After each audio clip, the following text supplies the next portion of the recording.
नमस्कार, आप देख रहे हैं डेली बज इंडिया। क्या कोई 3 बार मरकर भी जिंदा हो सकता है? जाहिर सी बात है, आपका जवाब वही होगा, ना। लेकिन क्या हो अगर हम आपको बताएं कि बात 100% सच है तो? चले जानते हैं हम आज एक कहानी, और ये कहानी है विराली मोदी की, जो आपको हर परेशानी में सोचने पर मजबूर करेगी कि क्या मेरी परेशानी विराली से भी बड़ी थी, जिससे पार पाना मुश्किल था। तो चले जानते हैं कि आखिर कौन है विराली मोदी। बॉलीवुड या टीवी सीरियल्स में अगर कोई पसंदीदा कलाकार मर जाता है तो हमें पता होता है कि कुछ एपिसोड्स के बाद में वो वापस जरूर आ जाएगा, लेकिन असल जिंदगी में ऐसी कोई कहानी हमें सुनाए तो हम भरोसा नहीं कर सकते। लेकिन असल में ऐसा हुआ है। विराली मोदी, जिन्होंने अपनी जिंदगी में वो सब झेला जिसे सोचकर भी हमारी रूह कांप जाए। चलिए बात करते हैं disability rights activist, model, influencer और मोटिवेशनल स्पीकर विराली मोदी की। भास्कर वुमेन से खास बातचीत में विराली ने अपनी जिंदगी के सभी उतार चढ़ाव के बारे में बताया। विराली अब कोई आम लड़की नहीं रही। अपनी शारीरिक अक्षमता को उन्होंने अपनी मजबूती बना लिया और ऐसा नाम कमाया कि आज दुनिया उनकी मिसाल देती है। विराली का जन्म मुंबई में हुआ और उनकी परवरिश अमेरिका में। 14 साल तक जिंदगी एकदम आम थी। उनको वही शौक थे जो बाकी लड़कियों को होते हैं, पढ़ना, लिखना, डांस, मॉडलिंग, यही थी विराली की दुनिया। 2006 में विराली की जिंदगी पूरी तरीके से बदल गई। उनकी जिंदगी में सब कुछ अचानक से बस बर्बाद हो गया। 2006 में वो अपने रिश्तेदारों से मिलने मुंबई आई थी। यहाँ उनके साथ रहीं और खूब सारी यादें लेकर वापस अमेरिका लौट गईं। लेकिन जब अमेरिका पहुंची तो एक दिन अचानक उन्हें तेज बुखार चढ़ गया, लगभग 102 से 103 डिग्री। उनका परिवार उनको डॉक्टर के पास लेकर पहुंचा, जिसके बाद डॉक्टर ने उन्हें यह कहकर लौटा दिया कि सीजन बदलने की वजह से बुखार आया है, क्रोसिन लेने के बाद ठीक हो जाएगा। विराली के परिवार को भी यही लगा कि उन्हें सीजनल बुखार चढ़ा होगा। वो दवा लेती तो बुखार उतरता, लेकिन बाद में फिर चढ़ जाता। एक दिन उन्हें फिर से तेज बुखार चढ़ा तो उन्हें इमरजेंसी ले जाया गया। सारे टेस्ट भी हुए, लेकिन सारी रिपोर्ट नॉर्मल आती। MRI, blood test, urine test, सब कुछ कराया। यहां तक कि रीढ़ की हड्डी में इंजेक्शन डालकर पानी भी निकाला गया, लेकिन सारी रिपोर्ट एकदम नॉर्मल थी। जिसके बाद से ही परेशानी का दौर शुरू हो गया। विराली ने बताया कि उन्हें हैलुसिनेशंस होने लगे। वो कभी अपनी ही मां को नहीं पहचान पाती थी तो कभी सबसे एकदम नॉर्मल तरीके से बात करने लगती। लेकिन उनके घर वालों को समझ आ गया था कि अब चीजें बिल्कुल भी नॉर्मल नहीं बची हैं। विराली ने बताया कि जैसे ही उनके घर वाले उन्हें अस्पताल ले जाने लगे, वैसे ही उन्हें एहसास हुआ कि वो ठीक ढंग से खड़ी तक नहीं हो पा रही थी। बस यहीं से शुरू हुआ परेशानियों का दौर। विराली के लिए अस्पताल बदले गए, दवाएं बदली गई, लेकिन हालात बिगड़ते जा रहे थे। दूसरे अस्पताल में MRI से पता चला कि शायद स्पाइन में कुछ प्रॉब्लम थी। हालांकि डॉक्टर्स इसके लिए भी श्योर नहीं थे। वॉमिटिंग के चलते लंग्स तक इन्फेक्शन पहुंच चुका था, सांस रुक चुकी थी, यहां तक कि हार्ट बीट बंद हो गई थी और 7 मिनट तक के लिए उन्हें मृत घोषित कर दिया गया था। विराली ने बताया कि डॉक्टर्स की तरफ से तमाम कोशिशें की गई कि उनकी सांस किसी भी तरीके से वापस आ जाए, लेकिन सांस वापस नहीं आ पा रही थी। ICU तक में शिफ्ट किया गया, रीढ़ की हड्डी से पानी भी निकाला गया, लेकिन विराली 23 दिनों तक के लिए कोमा में चली गई। इस दौरान उन्हें 2 बार डेड तक डिक्लेयर कर दिया गया, लेकिन वो फिर से जिंदा हो गई। ये क्या था और कैसे हो रहा था कोई नहीं जानता, किसी को कुछ भी समझ में नहीं आ रहा था। 21 सितंबर 2006 को तो डॉक्टर्स ने विराली के माता पिता को यहां तक कह दिया था कि वो अब किसी भी कीमत पर नहीं बच पाएंगी, इसीलिए वो विराली के वेंटिलेटर का प्लग निकाल रहे हैं। डॉक्टर्स बस विराली का प्लग निकालने ही वाले थे कि उनके माता पिता ने गुजारिश की कि 29 सितंबर को विराली का 15वां बर्थडे है, तब तक उनके वेंटिलेटर का प्लग ना निकाला जाए।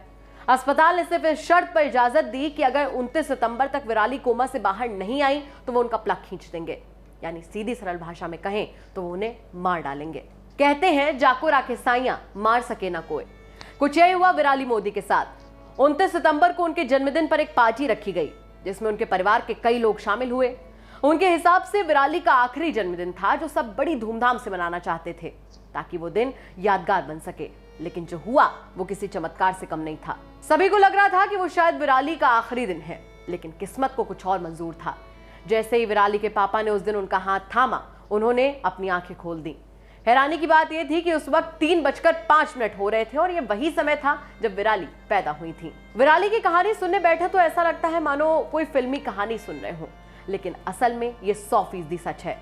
विराली उस वक्त लगभग आधे 1 घंटे बाद वापस कोमा में चली गई, लेकिन डॉक्टर्स ने यह जरूर कह दिया कि अब वो ठीक हो जाएंगी, क्योंकि अगर वो एक बार आंखें खोल सकती हैं तो दोबारा भी अपनी आंखें खोल सकती हैं। विराली ने बताया कि जब वो कोमा से बाहर आई तो डॉक्टर्स ने कह दिया कि उनकी मेंटल हेल्थ पर असर जरूर होगा। विराली मेंटली तो ठीक थी, लेकिन उन्हें नेक डाउन पैरालिसिस हो गया था, यानी उनकी गर्दन के नीचे का हिस्सा काम नहीं कर रहा था। उनकी हालत किसी न्यूबॉर्न बेबी जैसी हो गई थी। उनको झटका तो तब लगा जब उनके रिश्तेदारों और दोस्तों ने भी उनसे परायों जैसा व्यवहार करना शुरू कर दिया।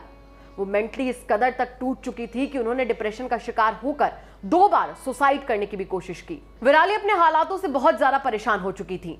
वो खुद को गाली देने लगी, अपने पैरों को मारने लगी और रोते रोते अपनी मां से बोली कि मैं जीना नहीं चाहती।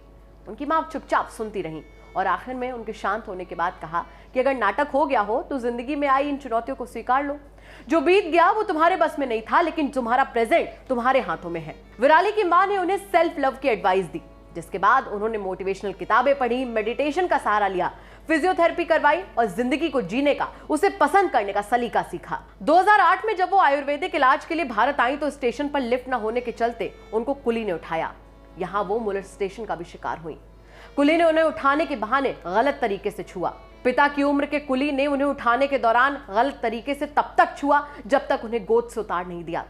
विराली ने उस तकलीफ को चुपचाप से सहा, क्योंकि उन्हें लग रहा था कि अगर उन्होंने विरोध किया तो कुली उन्हें गिरा देंगे।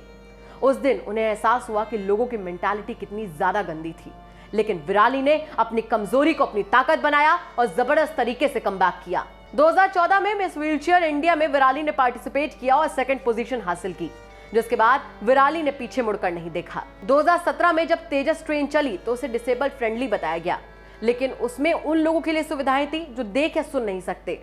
विराली के दिमाग में बस यही घूम रहा था कि जो चल नहीं सकते उनका क्या। विराली ने इस मुद्दे को लेकर सरकार को एक ओपन लेटर लिखा। लेटर वायरल भी हुआ, लेकिन फायदा कुछ नहीं हुआ, जिसके बाद विराली ने change.org से एक पिटिशन #mytrain2 डाली, जो कि वायरल हो गई। विराली ने बताया कि आज उस पर करीब 6 लाख लोगों के साइन हैं। पिटिशन के लिए की गई विराली की मेहनत रंग लाई और आज करीब 9 रेलवे स्टेशन, जिनमें तिरुवनंतपुरम, थ्रिसर, एर्नाकुलम, चेन्नई, मुंबई सेंट्रल को व्हीलचेयर फ्रेंडली बनाया गया है। विराली अब तक कई अवार्ड्स अपने नाम कर चुकी हैं। उन्हें दिल्ली कमीशन ऑफ वुमेन ने वुमेन अचीवमेंट अवार्ड से भी नवाजा। बीबीसी ने 100 वुमेन में शामिल किया। टेडेक्स स्पीकर बनी। विराली को उनके काम के चलते अब तक 30 अवार्ड्स मिल चुके हैं। वो मोटिवेशनल स्पीकर बन चुकी हैं। साथ ही साथ 2018 में सलमान खान के साथ बीइंग ह्यूमन के लिए मॉडलिंग भी कर चुकी हैं। 2019 में बॉम्बे टाइम फैशन वीक के लिए भी रैंप वॉक किया। विराली मैगजीन्स के कवर पर भी आ चुकी हैं। मुश्किलें दिल के इरादों को आजमाती हैं, आंखों के पर्दों को निगाहों से हटाती हैं। गिर कर भी हमको संभलना होगा, ये ठोकरें ही हैं जो हमको चलना सिखाती हैं। विराली की हिम्मत को हमारा सलाम है। उनका जिंदगी जीने का जुनून ये सिखाता है कि हम चाहें तो क्या नहीं कर सकते, बस हौसला बुलंद होना चाहिए।